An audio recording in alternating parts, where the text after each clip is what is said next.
Hello everyone, and welcome to our DST system where we'll be looking at the Samurai today. This is the one that got the most votes. We got a lot of votes in the Discord server, but if you guys want to vote on the next class we want to see, wait till the end of the video and I'll put up 3 classes for you guys to pick from. As always, if you don't know what the system is or would like a refresher, in the description I've got a link to a video where I explain how the whole thing works and all the situations that you could arise from it. But if you're ready to get right into it, let's hop into the Samurai. Samurai is another class that I kind of made myself, although it's very much just based off fighter, and it has a few subclasses mixed together to kind of form it. It's not necessarily a custom class as much as it is just kind of like an amalgamation of all the fighter subclasses that I couldn't really fit into their own classes or into the fighter skill tree itself. And so the Samurai is going to feel very similar to the fighter in a lot of ways, but what it does have that the fighter doesn't have is a pool of resources that it uses, that pool being focus. But enough blabbering, let's get into the class. When you start as a Samurai, you will be given a 10 plus your Constitution modifier hit points, 1 hit dice, proficiency in light and medium armor, simple weapons, and then you get to choose 1 set of tools. You'll get charisma and wisdom saving throw proficiencies, as well as choosing 2 from arcana, deception, history, intimidation, investigation, nature, and religion. And then if you pick up samurai nodes in any other way as well as starting them, you'll get the core feature, which is focus, which I alluded to earlier. Focus says that before making a melee attack, you can choose to grant yourself advantage on the attack. And you can use this feature a number of times equal to your proficiency bonus, and you regain all expended uses on a long rest. You also will get an extra +1 focus whenever you get a +1 focus feature, and that just grants you an extra use of that focus per long rest. So most likely most characters will start with around 2 focus per long rest. But we'll get more as you go through the class. Basically, this is on-demand advantage, which makes Samurai work really well with characters like Magus or Rogue that really want to hit with their attacks because they get a lot out of those hits. Rogue especially, given that sneak attack triggers when you have advantage, even if you don't have the other things that are necessary for sneak attack to trigger. As you can see, the Samurai kind of has 2 halves, similar to some of the other classes.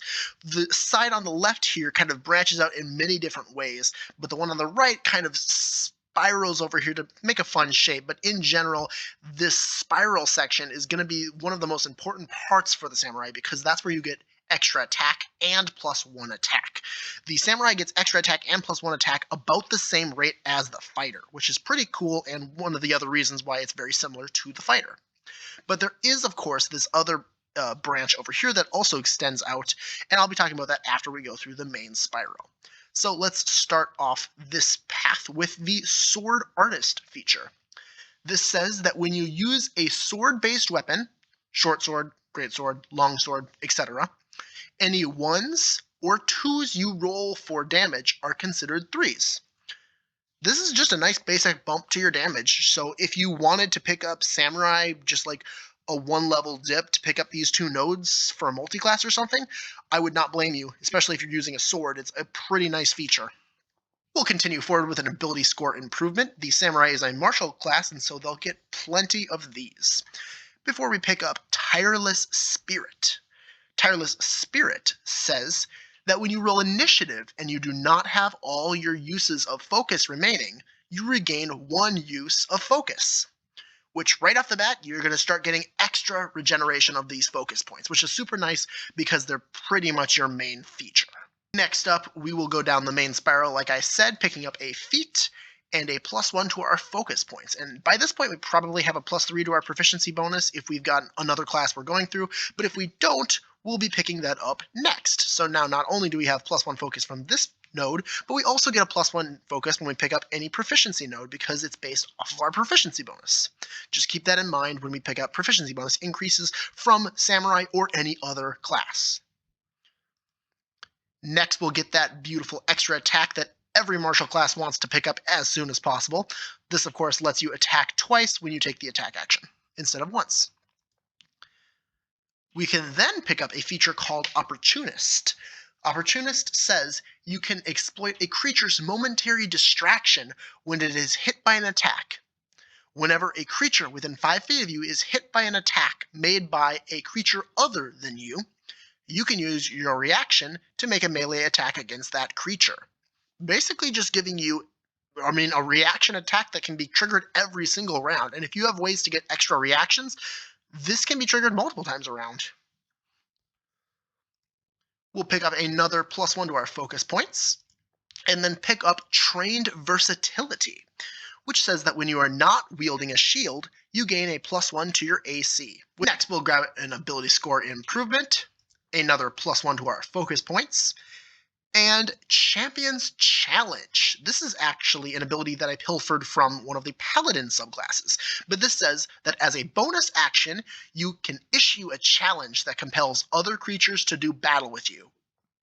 Each creature of your choice that you can see within 30 feet of you must make a Wisdom saving throw. The DC is 8 plus your proficiency bonus, plus your strength or dexterity modifier you'd get to pick. On a failed save, a creature can't willingly move more than 30 feet away from you. And this effect ends on a creature if you are incapacitated or die, or if the creature is more than 30 feet away from you. So this might seem a bit niche, but keep in mind that you are going to be one of the tankier characters in your party with a D10 hit dice per level, and this is not a bad feature by any means. Being able to force creatures into like 1v1s basically with you, although it might be more like a 3v1 if you're doing this on multiple creatures, as you can. But nonetheless, you can really control the battlefield with it if you use it at the right time. We'll then move into this feat before picking up Set Up Strike. Set Up Strike says that you learn to attack with such unexpected speed that you can turn a miss into another strike. Once on each of your turns, when you miss with a weapon attack, you can make another weapon attack as part of the same action. This is what I was kind of alluding to when I talked about the samurai in my overarching class review video where I just talked about all the classes. The samurai is really good at just being like, I'm going to hit you. It's going to happen. Like maybe I'll miss the first attack, but I'll get through with the second one that I get as a bonus, or maybe I'll get through with the other attack because I've got extra attack and +1 attack. The samurai is going to need a lot of features that allow them to just do damage even on misses and get extra attacks on misses as well. But of course, we can move into that beautiful +1 attack that I alluded to earlier as well. This is one of the finest features that a martial class can be granted, giving you +1 attack whenever you take the attack action. This stacks with extra attack, and it stacks with other sources of +1 attack. Although keep in mind that this is a 17 node commitment. That is over 8 levels. That's 8 levels if you just full class samurai. So pretty far into your career before you're going to get +1 attack on samurai. But it's a lot sooner than some classes. The only problem with it is that if you're multi-classing, you're going to have to pick up this maybe considerably unuseful extra attack node. If you're getting extra attack from a different source, they don't stack. +1 attack, on the other hand, does stack, though. Before we move on to the left half of the samurai, I'm going to finish off this right half with a +1 focus points here. Undying Sentinel is the next node, and it says that when you are reduced to 0 hit points, but are not killed outright, you can spend a focus to drop to 1 hit point instead. Which means that if you got a bunch of focus built up, you can just, you can keep tanking like an unkillable barbarian to some extent. If you got, say you have a proficiency bonus of +3 right now, and 3 +1 focus points, that's 6 focus points. You can use that to stay alive for basically 6 rounds in a row, which is, that's an entire combat encounter. There's no way that a combat counter goes more than 10 rounds. That would be an insanely long encounter. So being able to just keep yourself alive that long is crazy. Of course, focus has its other uses, but this is a useful one nonetheless. We'll pick up a proficiency bonus increase, and then pick up another use for your focus points when you're not in combat. Skilled Focus says that when you make a saving throw or skill check, you can spend a focus to grant yourself advantage on that roll. You may do this after seeing the result, but before the DM tells you whether the roll is a success or fail. Just some nice versatility on your your skills. I mean, if you're on an adventure in some manner where it's like a puzzle solving day, or perhaps you're just like walking around a town or doing some sort of stealth mission where the fighting is not going to be super advantageous at the time, using skilled focus to really shore up your skill checks at the time might come in super handy. And advantage is a great buff. Now we move into the left half here, starting off with Rapid Strike. Rapid Strike says that you learn to trade accuracy for swift strikes. If you take the attack action on your turn and have advantage on an attack roll against one of the targets, you can forego the advantage for that roll to make an additional weapon attack against that target as part of the same action. And you can do so no more than once per turn. This is a pretty fun feature, especially on a character that already has a built-in way to just give themselves advantage.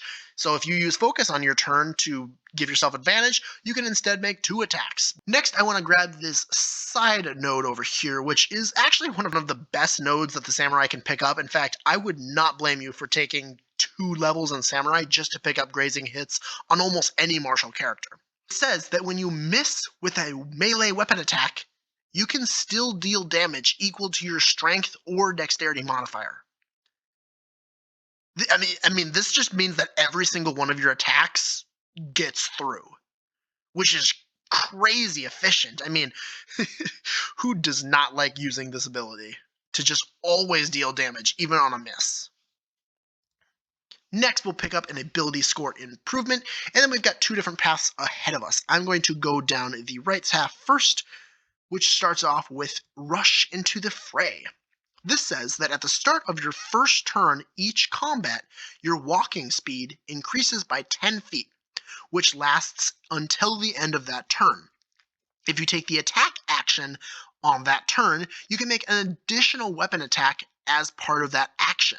If that attack hits, the target takes an extra 1d8 damage of that weapon's damage. This is the Gloomstalker ability. If nobody knows what that is, check out the Gloomstalker. It's one of the best ranger subclasses, but this is just the Gloomstalker's ability, but it's one of the main features of the Samurai. The Samurai is really good at just giving themselves extra attacks and is a fun class if you want to go kind of fast. And so I thought this feature fit really well into the Samurai's overall game plan, and so that's why it's in this class. Next, we can pick up a +1 to our focus points, and then a really fun ability, Quick Interactions. This says that you can, once per round, after another creature takes their turn, take an action other than the attack action and without casting a spell. So, to some extent, this might feel a bit niche. I mean, if you have ways of taking non-attack, non-spell casting actions, for example, there's plenty of classes that can grant you the ability to make a specialized action that might, give a creature a buff for your action. But if you can find an action that looks really cool that's not an attack and not a spell from a different class, slap this on top of the Samurai, and you'll be able to do that once per round without even using your turn. I mean, you can do this during any other part of the round, which is pretty cool. Well, you could also use it to, open a door or something, which is the intended method for what you're supposed to do with this, but I like to think further than that.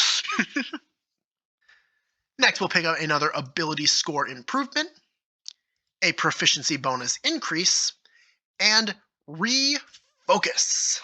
Refocus says that you regain your proficiency bonus uses of focus on a short rest. This is basically just now your focus regens on a short rest, but it only regens your proficiency bonus number of them. So all the +1 focuses, you're still only going to get back on long rests, but your regular proficiency bonus pool of them will regen during a short rest as well. Now we can start taking this left path over here with Unyielding, which says that you have advantage on saving throws to avoid being paralyzed or stunned. It might be a bit niche, but those are really bad effects. Being stunned and being paralyzed are terrible conditions to be stuck with. So having just on demand advantage on every single one of them, can't go and complain about it. That's just good. picking up a feat before we move into a +1 focus. And then we can take the left path over here to pick up an ability score improvement before we grab Ripping Blades. Ripping Blades says that when you miss with a melee weapon attack, you can spend a focus to grant all attacks against that creature advantage until the start of your next turn. This is another way in which the samurai, again, pulls through with that, you're going to get hit no matter what. I'm going to hit you. And if I don't hit you, all my friends are going to hit you because they have advantage on all of their weapon attacks. Pretty cool. Do note that this is an 8-node commitment, meaning you'll probably have to put at least 4 levels into Samurai to get it, but still a really fun feature nonetheless. And the final little section we got here, we'll start with Quick Draw, which says that you can give yourself a bonus to your initiative rolls equal to your Wisdom modifier. A bit of an interesting thing. Also note that the Samurai their spell stat is Wisdom. So if you plan on taking Samurai as your main class and do want to do a bit of spell casting with a bit of multiclassing or even subclassing, you'll be using Wisdom. And so Quick Draw actually synergizes pretty well with that as well. Speaking of spell casting, here's a bit of an interesting spell-like ability, Shadow Step. This says that when you are in dim light or darkness, as a bonus action, you can teleport up to 60 feet to an unoccupied space that you can see that is also in dim light or darkness.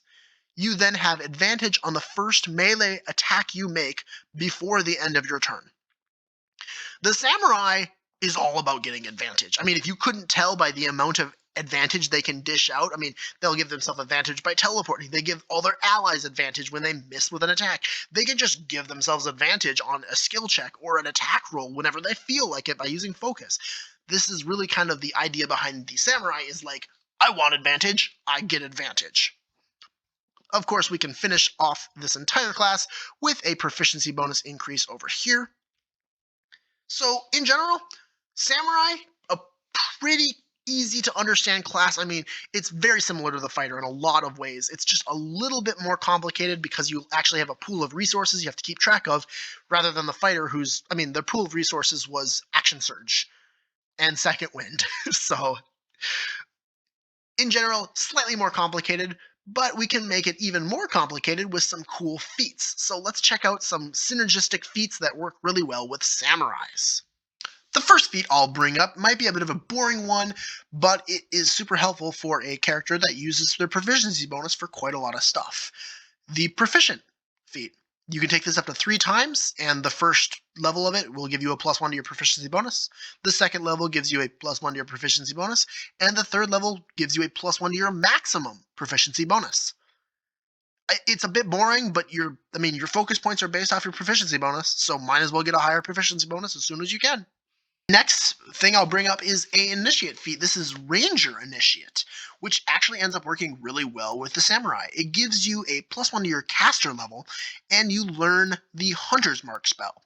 When you cast it, you can expend an extra spell slot to use the spell Concentration Free, which might come in handy occasionally, especially if you're getting hit a lot. But the best part about the Hunter's Mark spell is that once you have it on a creature, it doesn't matter if you're making a ranged attack or a melee attack, you'll be doing that extra damage. And on a character that makes as many attacks as the Samurai and as often as those attacks hit, Hunter's Mark can actually come in like super handy. And of course, I've got to talk about Samurai Initiate itself, which says that when you miss a creature with an attack, you gain a +1 bonus to attack and damage rolls for the next 1 minute. And this can stack up to 2 times your proficiency bonus. Again, bringing up that proficiency bonus is really important on Samurais. This bonus is super fun because if you miss with an attack, you'll now get a bonus to hit and attack for all your attack rolls for the next minute. And if you miss again, now that bonus is +2. If you've got a proficiency bonus of like +3, that can be up to +6. Especially when we mix that with things like Grazing Strikes, which allows you to deal damage even when you miss. I love the Samurai, man. I can't talk about the Samurai and not bring up Sword Master. This is the feat literally about swords. It says that when you attack with a short sword, scimitar, rapier, longsword, or greatsword. You can leverage your advantage to push for a kill or pull yourself out of a bad situation with risky maneuvers. When using one of those weapons with advantage, you can choose to instead take disadvantage and add the higher roll as damage if the attack still hits. With disadvantage, you can choose to negate the disadvantage, but if you still miss, the target will get an opportunity attack on you. If they do not have their reaction, it will be recharged early. So basically, this allows you to be like, oh, if I have advantage, I can push for extra damage on my attack. Notably, the samurai almost always has advantage. But if you somehow have disadvantage on your attack anyway, you can basically negate the disadvantage to have a risky attack that might cause you to take a little bit of damage in the process. It's a very interesting and dynamic feat in what you can do with it, but if you're using swords, it's almost a must. I mean, it's super fun. Next, we'll talk about dual wielder. This is going to be a bit more niche depending on if you want to actually make a dual wielding samurai, but if you do, dual wielder gives you a +1 bonus to your AC while you're wielding a separate melee weapon in each hand, and you can use 2-weapon fighting even when the one-handed melee weapons you are wielding aren't light. You can draw or stow 2 one-handed weapons when you would normally be able to draw or stow only one, and then if you take it at second level, you can wield 2-handed weapons as if they were one-handed. Just a few bonuses to dual-wielding fighting. So if you want to go for one of these, dual wielder is great. I would also recommend picking up the dual-wielding type fighting styles that you can get from the fighter skill tree, but that's just me. The last one I want to bring up is the push feat. I'm not sure if I've talked about this or not, but it's actually a really interesting feat. It has up to 3 levels, and basically when you take it the first time, you'll take a node in your main class. So if we're saying that Samurai is our main class, we basically just take an extra node. We skip over the feat that we took to get a different feature. The same thing for second time. The second time you take push, it does the exact same thing. You just take another node in your main class. But the third time, if you take this 3 times, so you take 3 of your feats to get push, you can take a disconnected node from anywhere on the tree from any class. So basically, if you see like an 8-branch commitment feature that's really cool on like the fighter, +1 attack is a really good option for this one.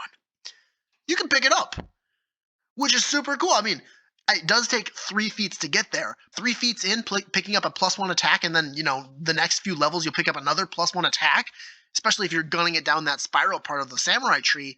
You're going to get a ton of attacks, which could be super cool. Or you could go a more synergistic route. Maybe you have another class that gives you something else when you have advantage on your attacks.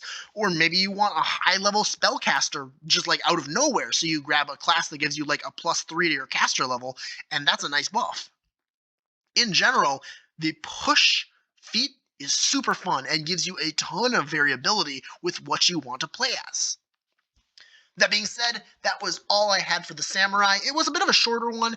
Samurai is a bit more simple than some of the other classes, especially when it comes to martial classes, because they often have a lot of weird synergy engines or point systems that you have to keep track of. Whereas the Samurai is nice and simple, got focus points, and that's kind of it. But it's time to figure out what the next class we'll see is. I've got 3 different classes for you guys to vote on here, and they are the Trainer, the Witch, or the Ranger. So let me know which one you'd like to see next in the comments below, or come on over to my Discord, which is also linked in the description, where you can vote in the announcements tab where I post my videos. As always, thank you so much for watching. If you enjoyed the video, I would love it if you left me a like or subscribed. But I hope that you have an excellent rest of your day, and thank you for watching. Goodbye.